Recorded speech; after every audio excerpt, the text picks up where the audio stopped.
Bueno, veamos este alza de los casos. Tenemos ya el contacto con el epidemiólogo y académico también de la Universidad Diego Portales, el doctor Sergio Loaiza. ¿Qué tal? ¿Cómo está? Buenas tardes, doctor. Hola, buenas tardes. ¿Cómo analiza esta cifra, estos 7.000 casos, pensando que ayer teníamos 4.000 y la proyección de probablemente lo que pueda ocurrir en los próximos días en nuestro país? A ver, hay que mirar un poco lo que ha pasado en los otros países. La verdad que, a diferencia de las otras variantes de preocupación, el alza de esta variante en particular es bastante rápida, digamos. O sea, hace 2 semanas estábamos en 1.000 casos promedio diarios y ahora llegamos a los 7.000 y probablemente vayan en aumento. Hay que fijarse qué es lo que está pasando en el norte. Arica, Iquique, si uno compara las distintas olas de la pandemia, ya está por sobre lo que se observó en la ola del año pasado, 2021. Eso es algo que muy probablemente suceda en el resto de las regiones porque es lo que ha pasado en el resto del mundo. Así que hay que prepararse para esa ola que va a ir abordando las distintas regiones en forma progresiva. Ahora, ¿qué efectos tienen este tipo de olas con como tsunami o esta explosión de casos que comienza a aumentar? Porque hay otros países donde han tenido que vivir esta situación y bueno, por una parte tal vez los porcentajes de vacunaciones han sido menores. Pensemos lo que pasó en Argentina, hay una población mayor, eso es indudable, pero donde no se volvieron a tomar medidas como por ejemplo retomar cuarentena, se vio ciertos efectos en los sistemas de salud, donde tal vez ya no se pudo hacer, por ejemplo, PCR, los contactos estrechos. Entonces, ¿cómo analiza usted la preparación que tiene nuestro país? ¿Es la suficiente, es la adecuada? ¿Y en qué momento hay que reevaluar tal vez las medidas que tenemos? A ver, siempre es bueno reevaluar las medidas que tenemos. Sobre todo cada vez que cambia el escenario epidemiológico, uno debería estar analizando y viendo qué es lo que está pasando en otros países, qué es lo que estamos haciendo bien, qué es lo que estamos con deficiencia. Preguntar a expertos también respecto de la información que se tiene sobre la variante.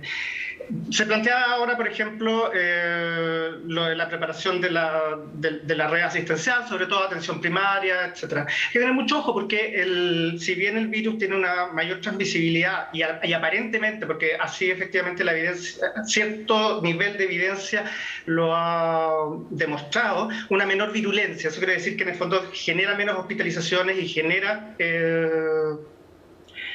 menos muerte y necesidad de UCI o ventilador mecánico. Pero si el número es muy grande de casos, ese efecto no se va a ver y podemos llegar a los mismos niveles que llegamos en los meses más duros de la pandemia. Y por lo tanto, la red debiera prepararse en un escenario de ese tipo. En general, las acciones debieran ser mandatadas en un escenario de ese tipo. Incluso independiente de los altos niveles de vacuna, todavía no tenemos toda la certeza respecto de cómo se comporta Omicron respecto a los esquemas de vacuna que nosotros tenemos.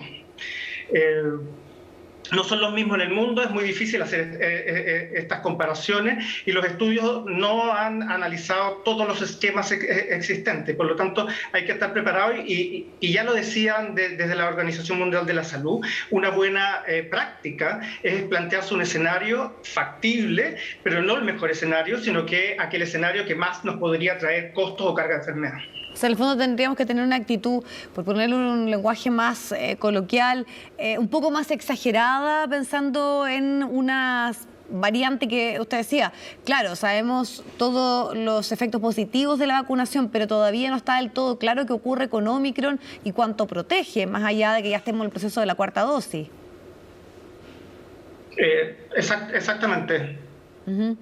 Doctor, pero por ejemplo, ¿qué medidas usted esperaría que se tomaran y cuáles son para usted una respuesta concreta a la proyección que se hace en los casos que podrían aumentar? Ayer conversábamos con el Colegio Médico, decían cerrar sí o sí pronto el paso a los Libertadores, sobre todo por el intercambio que hay de turistas argentinos que podrían llegar a nuestro país. También se ha hablado de reponer las cuarentenas para los viajeros. A su parecer, ¿qué tipos de medidas se podrían tomar? A ver, lo de los puntos de entrada tiene un rol muy importante, pero particularmente cuando tú estás más libre de casos. ¿Ya? Si de alguna manera tu circulación aumenta, al igual como ya está en los otros lugares, lo que tú hagas en los puntos de entrada tiene menos eficiencia. ¿Ya?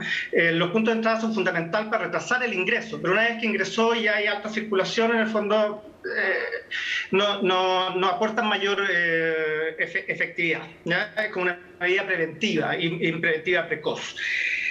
Lo otro fundamental son las vacunas, y ahí la prioridad está en avanzar, aunque quede una brecha pequeñita, que es el 10% de personas que no tienen ninguna vacuna. Hay que tratar de llegar a esa población específica y convencerla de vacunarse. Hay que demostrarle los beneficios que tiene esta vacuna.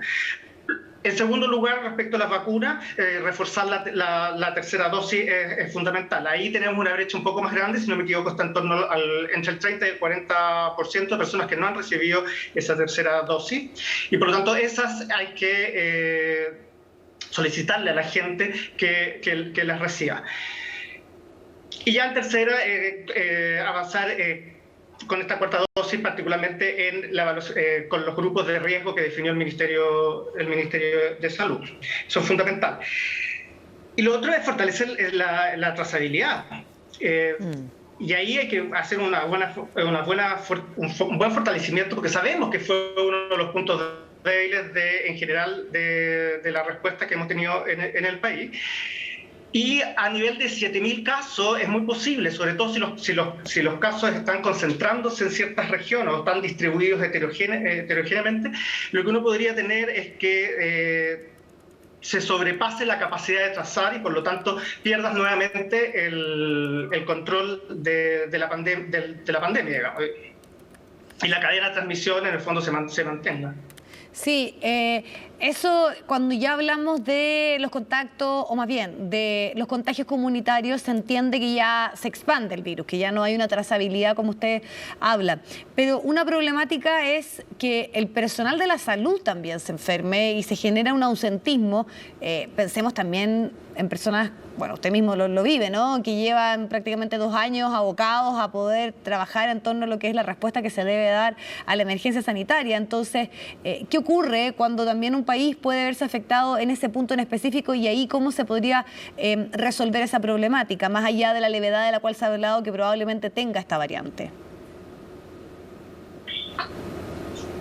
O sea, independiente de la levedad, si el personal de salud se contagia, tiene que hacer su aislamiento respectivo, digamos. Mucho personal de salud fuera de sus lugares de trabajo, porque es posible que tenga mayor riesgo fuera de sus lugares de trabajo si efectivamente están usando adecuadamente los elementos de protección personal como lo han estado usando, digamos, ¿ya? Y eso significa que también puede haber un número importante de personal de la salud que caiga en cuarentena. Sumado a el efecto que puede tener los traslados de la población, y por lo tanto tú tienes ciertos lugares del país en donde tienes una población flotante más alta y por lo tanto van a tener un mayor número de casos que lo que podrían tener, por ejemplo, en invierno como consecuencia de las vacaciones. Entonces, hay un alto riesgo de sobrecarga del sistema si es que el número de casos aumenta. Y sobrecarga el sistema tanto a nivel ambulatorio, en atención primaria, por ejemplo, pero yo diría que también puede haber algún riesgo de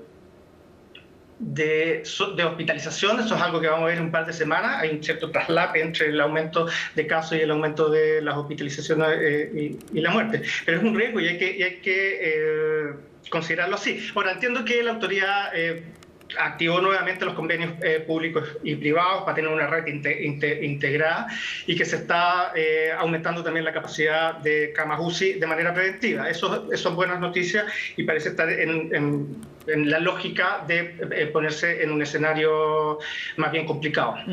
Esa proyección que usted hace, que posiblemente enfrente sobre todo nuestro sistema de salud, estamos hablando de aquí a 1 o 2 semanas, ese traslape del cual habla en cuanto a la cantidad de contagios y los que llegan efectivamente a necesitar hospitalización. Y se lo pregunto porque en un contexto de vacaciones mucha gente está obviamente pensando en poder salir fuera de la región metropolitana. Hay movimiento entre regiones también, entonces entonces se ha dicho que probablemente los lugares, los espacios abiertos, hasta la brisa marina, hace que se reduzca la posibilidad de los contagios. Pero ¿cómo analiza además el contexto en que se produce este aumento, que es en la época estival, en las vacaciones de muchos chilenos?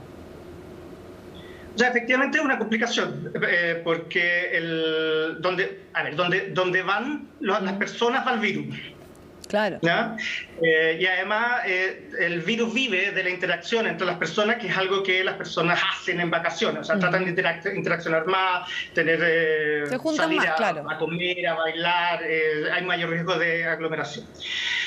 Y por lo tanto, lo que se puede observar es que en lugares de alto población flotante haya una mayor sobrecarga que eventualmente en la metropolitana. Eso podría ser un factor que facilite o que mejore las proyecciones en la región metropolitana, dado que en general se vacía durante enero y febrero, sobre todo en febrero. Pero los otros puntos del país podrían verse más complicados, y ahí tener un problema de desajuste de cama que te obligaría a hacer traslados. En ese sentido, yo creo que hay que ser súper claro con la población. Esto es un problema que no va a tener un término muy precoz. Estoy hablando de COVID en general. Tenemos que aprender a convivir con el virus un par de años más, si es que no mucho más tiempo.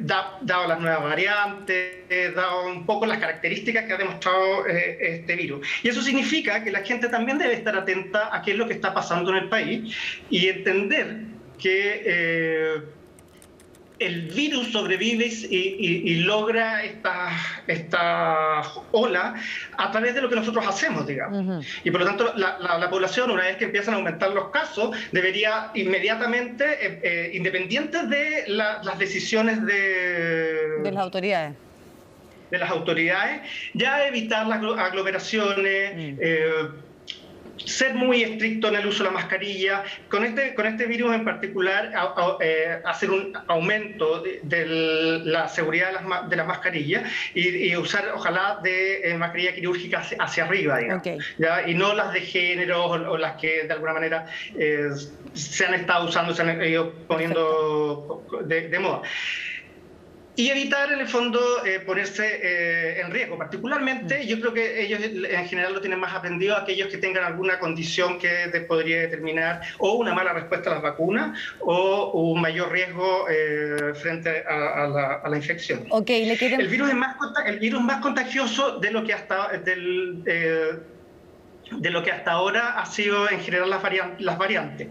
Y por lo tanto hay que tener más cuidado respecto de cómo nos comportamos al interactuar entre personas. Perfecto. Queda bastante claro este escenario probable y las características también de este virus. Lo hemos visto en otros países y ya se está constatando una tendencia similar acá en Chile. Muchísimas gracias por esta